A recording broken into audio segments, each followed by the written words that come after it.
நம்ம இன்னைக்கு பார்க்க போகிறது ஒரு சூப்பரான பாய் வீட்டு தம் பிரியாணி எப்படி பண்ணுறதுன்னு பார்த்துடலாமா. ஒரு பேனில் நிறைய எண்ணெய் விட்டுட்டு 10 பச்சை மிளகா, பட்டை, கிராம்பு, ஏலக்காய், லவங்கம், அன்னாச்சி பூ எல்லாம் போட்டுட்டு 5 பெரிய வெங்காயம் கட் பண்ணி போட்டு நல்லா கண்ணாடி பதம் வர அளவுக்கு வதக்கிக்கோங்க. அதையும் தாண்டி ஒரு ப்ரௌன் கலரில் வரும்போது இஞ்சி, பூண்டு, பெருஞ்சீரகம், பச்சை மிளகாய் இது எல்லாத்தையும் அரைச்ச விழுதை உள்ளே சேர்த்து வதக்கி விட்டுக்கலாம். 4 தக்காளி கட் பண்ணி ஆட் பண்ணியிருக்கேன். நான் அதில் 1/4 லிட்டர் தயிர் இந்த 1.5 கிலோ பிரியாணிக்கு. ஸோ கறி நான் 2 கிலோ சிக்கன் எடுத்திருக்கேன். ஸோ தண்ணி ஊற்றிட்டு கறி நல்லா வதங்கினதுக்கப்புறம் நல்லா தண்ணி கொதிச்சு வர ஸ்டேஜில் இந்த பாஸ்மதி ரைஸ் அப்படி இல்லைன்னா சீரக சம்பா நீங்கள் போட்டுக்கலாம். நான் இன்றைக்கி சீரக சம்பா எடுத்திருக்கேன்.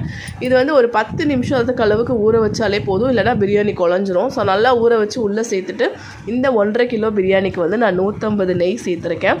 ஸோ இதுவே அதிகமாக தான் இருக்கும். எல்லாம் கிண்டி விட்டுட்டு நம்ம ஒரு ½ லெமன் உள்ளே ஸ்க்வீஸ் பண்ணி விட்டால் போதுமானது. ஸோ இப்போ அந்த நெய் தண்ணி எல்லாம் பிரிஞ்சு